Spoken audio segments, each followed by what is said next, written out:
Hello and welcome to this Warcraft replay. This is going to be just the best of one here from the WCA China versus Korea. The more I cast these, the more I just am convinced that it is just the best of one. Anyway, this is going to be a human versus orc matchup. It's been a long time since we've seen a human player, at least on the channel,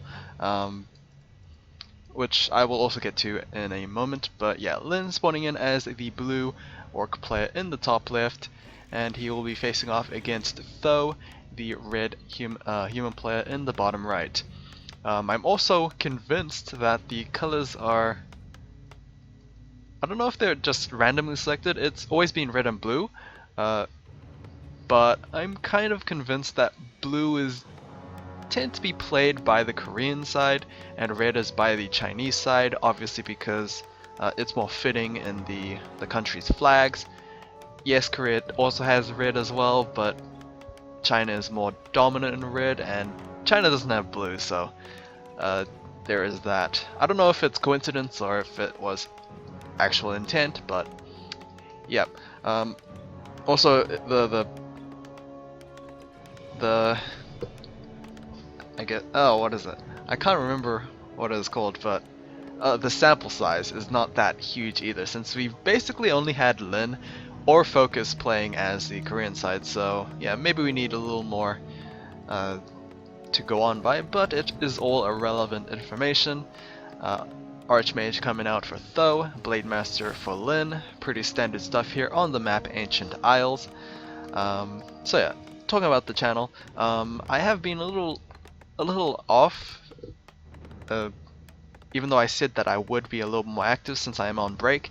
Yeah, I kind of misjudged the break itself. I was given a couple of assignments that I thought would be rather simple, and yeah, I thought I could just do them in one day. Sadly, it took a lot more time than needed, and because of that I had to prioritize working on the assignment rather than actually casting videos, so a little sad about that, but yeah, it doesn't seem like it matters too much. Back to Warcraft still doing things pretty strongly. I think they got themselves a website set up, so yeah, nice of them to have that up. I'm surprised it took, a reasonable amount of time, but it's never a bad thing. Playmaster is going to be going for some aggressive creeping here on Tho's side of the map. He'll be taking out, he's actually going to stick for the entire camp, and he won't be punished for that whatsoever, as the Archmage is just going to start out with this Overseer camp. Grunt has spotted this, and he might go for a steal here, but he's a little late, and level 2 will be given over to the Archmage. Yeah, definitely could have gone out pretty well for Lin, but so far it's just normal. Nothing has been lost too greatly. It is going to stop Tho from finishing off that Overseer camp. He's actually going to start out with this Kobold camp, which is really not a camp that most people take because it's just probably not worth the time, but hey, Tho's here, might as well do it.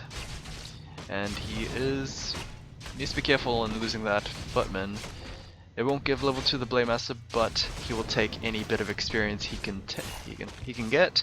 And the Elemental, oh yikes, gets stolen by the Geomancer there. A little unlucky for Lin, but what can you do? It wasn't going to give him level 2, but again, every little bit helps. Circlet has been picked up by the Blade Master. I'm not sure where, it was probably the shop. And Footman gets picked off as the Blade Master is revealed through the dust. But yeah, he should just salve up and yeah, good to go.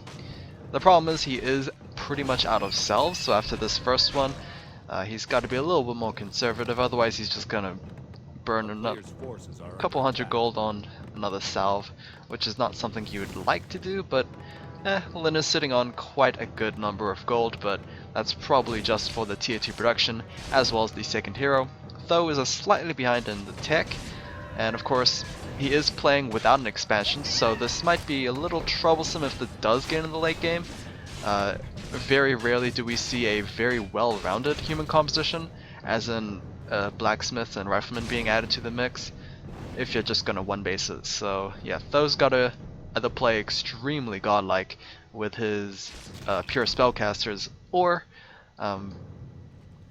he just needs to finish the game quickly. Otherwise, he's just going to pretty much get rolled over by the Orc army's inevitable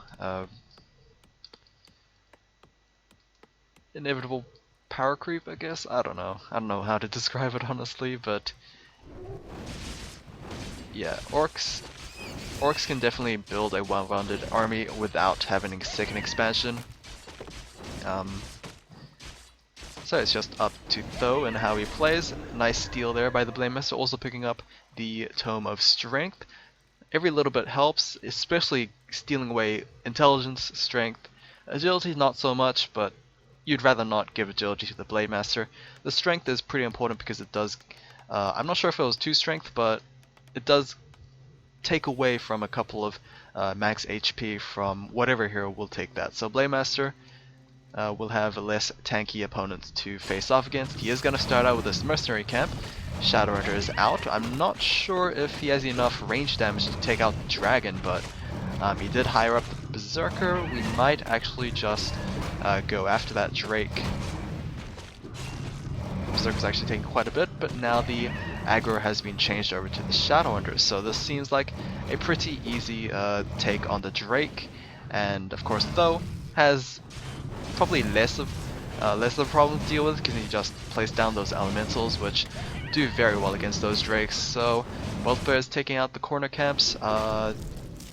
Item is going to be the Devotion Ore for the Shadowhunter on Lyn, and Tho, getting level 3, will get himself. The magical item is going to be a dual attribute or another aura. It is going to be Scourge Bone Chimes, so probably a lot more useful item than Devotion Ore would be, but only temporarily, I think. Devotion Ore can last for the entire game. Scourge Bone Chimes, it only works if you're going to go Knights. Sure, you have Footmen as well, which is kind of nice, but later on in the game, Lifesteal Aura is not going to do too greatly, as I don't think Spellbreakers are counted as melee, so they're not going to benefit off of that. Spellcasters obviously can't do anything of the sort with that kind of aura, so yeah. Footman Scout has been taken out thanks to a nice Hex from the Shadowhunter. Oh, the Troll Warlock kind of got taken out. And Ankh of Reincarnation gets picked up by the Blademaster. It seems like Tho also done that camp as well, and he gets the Wand of the Wind. Oh, those are Wind Riders. Okay, it's just one Wind Rider being annoying, so yep. It's not entirely full Wind Riders here. Tho probably knows that. There's no way that Lyn would actually start harassing with just one Wind Rider. If it was going to be all in on those Wyverns, then it would be at least 2 or 3. One is probably just to be harassive and whatnot. It is going to take some attention off from the Archmage, but it will be able to get that kill. Sadly, not much has been gained with that Wyvern. I think only one peasant got taken down, so yeah, not the greatest of values there. Ensnare on the Troll Berserker, and the Blademaster is going to try his best in taking that guy out. Nice crit proc there. We'll be able to finish him off. The priests, unfortunately, are running low on mana as well. Sparrow Link is going to try and keep that Blademaster from receiving too much damage, and the Archmage comes Stormbolt onto the Troll Berserker of Lyn. A nice bash proc there, but the speed scroll will be used, and the Orc army will retreat without any losses actually. And what's pretty good is that the Blademaster is going to take out the camp that was started by Tho. So Lyn is playing pretty nicely. Tho did get himself a relatively early Spellbreaker, so I say relatively early Spellbreaker, but I guess that's the only Spellbreaker, as well we're still producing Spellcasters, so yeah, I guess it doesn't matter too much. We actually have 2 Spellbreakers here, but I'm not sure how well they can actually handle against an Orc army, especially with an early Coda Beast as well. That's just going to take one of those Spellbreakers out of the battlefield. Anyway, both players sitting around 200-ish gold. Supply is at 49 for Lyn and 45 for Tho. So Lin's looking pretty good. He's actually going to start attacking the base with a couple of units. No raiders I can see, but they're making their way to the base most likely. I think it's very hard to see blue on the green, apparently, but yeah. Blademaster's doing a very, very nice job just harassing this army. Meanwhile, Tho is going to lose an Arcane Volt. He did queue up a Spellbreaker, so pretty good there, but I don't think it will matter too much. Blademaster's out of mana. Not sure if he's going to make a run to the Voodoo Lounge and pick up a Clarity Potion, but gets himself another Infone Potion for himself. He also has the Ankh just in case, but yeah, there is that. Wand of Illusion gets picked up by the Blademaster. I didn't see what he sold, but it probably wasn't too impactful there. Oh, Invisible Elementals. Do we have... I'm surprised that we didn't see a Beastmaster this time. We saw a Mountain King instead. I forgot to mention that completely because I was talking about other things, but yeah, the Invisible Elemental kind of reminded me of that because I was wondering where the Invisible Pigs were. But huge fight here. Illusions are trying to... Oh, Illusion's able to eat one of those Cyclone charges there, so not good by Tho. He probably should be a little more certain in trying to ascertain which is the real Blademaster. The Coda Beast did eat a Spellbreaker, but because it tried to get forward, or too forward, into the battlefield, he did get focused down. Regardless, the human army is still in the losing position here, down by 4 supply. Tho is going to choose to retreat. Of course, it is kind of struggling to retreat from a Orc player because of those damned ensnares, but regardless, Lin, seeing as he is pretty far ahead, he is going to start going into low upkeep. 55 versus 42, a Stormbolt on the Spurwalker, but he got quickly into ethereal form. I don't know if that cancels it or actually goes for a full for an amplified damage, but yeah, surprisingly he did not get stunned. He still moved around, but the icon was still there. Stormbolt to finish him off regardless. Blademaster still has the Ankh, has an invuln just in case, but he is not being the one focused down here. Regardless, it seems like Tho is still in the losing position. Not enough spellbreaks, I guess, in the front lines to just tango with the Blademaster. Nice crits there from the BM of Lin. Stormbolts to finish off a couple of raiders. But the Mountain King is running out of mana. He only has a Clarity, which is not useful in a fight. Healing Waves nicely topping off those Orc units, and more crits coming from the Blademaster. Coda Beast number 2 comes in and is going to devour the final Spellbreaker as the other one gets killed off by the Blademaster, who did reach level 5, so that is level 3 Windwalk. As you can see there, 70 fixed damage and a 220 critical strike. That is extremely monstrous for just a Blademaster with the Warsong Battle Drums and a Circlet. Another Stormbolt will finish off the last Coda Beast. Well, until another one came along and ate the different Spellbreakers. So yeah, Tho currently is just playing a Ring Around the Rosie. He is trying to quickly replenish his army here. Surprisingly enough, the army supply has been evened up, which is really surprising because it was Lin who was the one that was 10 supply ahead. Now that's pretty even. In terms of resources, it seems like Lin is slightly ahead despite having more units to replace. And it seems like Tho was able to stabilize, not losing too much. He didn't lose a single hero. He lost a couple of Spellbreakers, a couple of peasants as well. Actually lost a lot of peasants actually. That's going to hurt his lumber for quite a bit, but he does have almost 500 in the bank just in case for that. So yeah, right now it doesn't matter too much, but if he continues on spending, he's going to struggle a little bit. Blademaster could get an easy Spellbreaker kill off here. He also has enough mana for another Windwalk to just get out.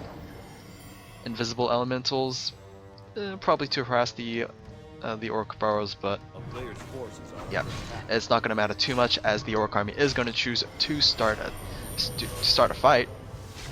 Berserker gets focused down by the Blademaster. Yeah, slows aren't going to do too much here.